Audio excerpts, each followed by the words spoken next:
कन्नड तालुक्यातील देबे गावात घाणीचे व दुर्गंधीचे साम्राज्याने गावकरी झाले त्रस्त।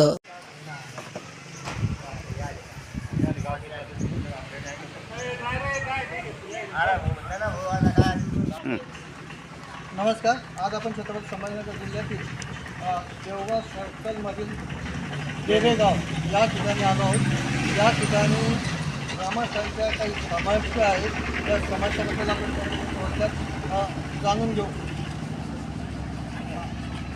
आज नाव काय तुमचं? गाव कोणतं?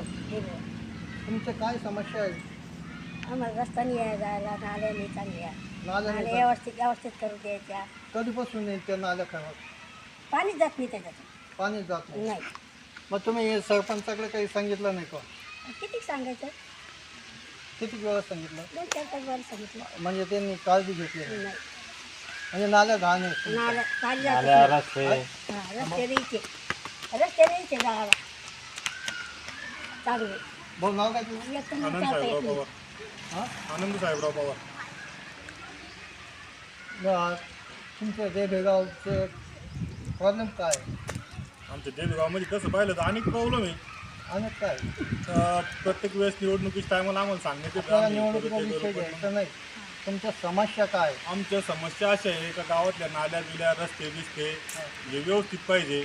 आणि गावातलं जे अतिक्रमण आहे रस्त्याला जर कधी समजा एका टायमाला आपल्याला जायचं असलं तर त्या रस्त्यानं पूर्वी बैलगाड्या ट्रॅक्टर जायचे, आता त्या ठिकाणून मोटरसायकल बी व्यवस्थित जात नाही। म्हणजे अतिक्रमण झालेलं आहे? अतिक्रमण खूप झालेलं आहे गावामध्ये, त्या अतिक्रमणाची काहीतरी दक्षता घ्यायला पाहिजे। आणि या नाल्या जे गावातल्या नाल्या वगैरे जे म्हणतो त्या ड्रेनेज लाईन केल्या, त्या ड्रेनेज लाईन केल्या पण त्या अस्तित्वात चालू आहे ते काही बंद आहे, त्याच्याकडे चौकशी केली त्यावेळेस ड्रेनेज लाईन झाल्या नाल्या टाकून झाल्या, बाकी काहीच नाही। आणि आता विषय असा आहे तर लोक काही रोडवर धुणं होते, आता धुण्याचं पाणी इकडे या पुतळ्यापर्यंत येतं, इकडून महात्मा फुलेचं पुतळा आहे, डॉक्टर बाबासाहेब आंबेडकरांचा पुतळा आहे, शिवाजी महाराजांचा पुतळा आहे, तर ते पाणी रोडनं असं आहे पुतळ्यापर्यंत येतं, त्याची कोण दक्षता घेत नाही। त्यांना आम्ही आता कमीत कमी 56 वेळेस त्यांना ते सांगितलं, आम्ही ग्रामपंचायतला सांगितलं की बाबा या पाण्याची तुम्ही दक्षता काहीतरी घ्या, हे पाणी इथपर्यंत येण्याचं हे बंद झालं पाहिजे। तर ते आवडावाडीची उत्तरं देऊन करू म्हणून बाकी बस दुसरं काही काहीच करत नाही. काही करीत नाही। नाव काय तुझं? बाबासाहेब साहेबराव पवार, नाव?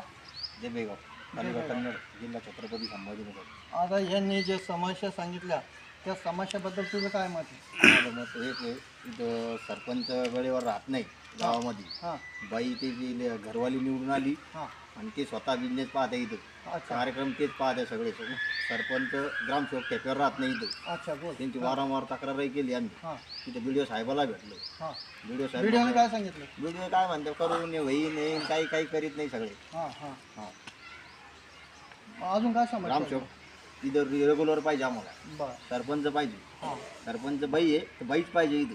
हां तो पुरुष राहतो, साया घ्यायचा टाइम तो घरी जातो आणि घरून साया आणतो। बरं ठीक। मग नाव काय तुमचं? किशोर भगवान कुशर। तुम्ही काय सांगू शकता या समस्याबद्दल? मी सांगू शकतो का आमच्या पुतळ्याजवळ एवढं गड्डं पडलेलं आहे, ते किती वेळेस सांगितलं आम्ही त्यांना काही गड्ड्याचं एवढी काहीतरी व्यवस्था करायची, येऊन पाणी थांबतं पावसाळ्याचं धुण्याचं याचं त्याचं नळाचं त्याच्यात पाणी जात नाही, पाण्याचं बंद आहे, पाणी जात नाही त्याच्यात, काय पाणी पुतळ्याजवळ कायमच पाणी राहते इथं। किती दिवसांनी बंद आहे? काय ते सांगता नाही, पण नाल्या पण पॅक आहे, सगळ्या रिलायन्स लाईन तर पॅक आहे, पाणी जात नाही, पुतळ्याजवळ पाणी थांबतं काय गावात आहे ना अजून काय समस्या? बस एवढंच काही नाही। बाबा वय काय तुमचं? 85. 85. तर तुम्ही काय सांगू शकता याच्याबद्दल? काय की ह्यो रोड झाला ना, हां इथे पंखीच भरली नाही, असं पंचगंगाने? भरलीच नाही। आज 7-8 महिने 9 महिने 10 महिने ओरडली रोडला, हां पंखीच भरलेली, बाबू वरून म्हणून निघून गेलो। अजून काय अडचणी? काही नाही, ती पंखीच भरलेली झाली हा रोड। जेवणाला ते दे रे, जेवणाला ते देबेगाव हा रोड झाला ना। झालेला आहे. आधी त्याचा विषय अतिक्रमणचा विषय। हां तर म्हणजे पंखे भरले नाही गेले. बाकी काही देबेगाव हे खूप मोठं गाव आहे आणि या ठिकाणी देवस्थानचं गाव आहे। देवस्थानला शासनाचा दर्जासुद्धा मिळालेला आहे आणि या ठिकाणी विशेष म्हणजे ग्रामस्थांनी जे समस्या सांगितल्या खूप समस्या आहेत आणि विशेष म्हणजे शासकीय कर्मचारी जे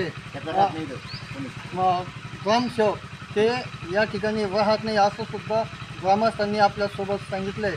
सर्व त्यांच्या समस्या, ड्रेनेज लाईनच्या समस्या आहे, पाणी डॉक्टर बाबासाहेब आंबेडकरांच्या पुतळ्याजवळ धुण्यातून पाणी येतं आहे, असं सुद्धा त्यांनी आपल्यासोबत सांगितलेलं आहे. USN न्यूजसाठी LV पवार, नमस्कार.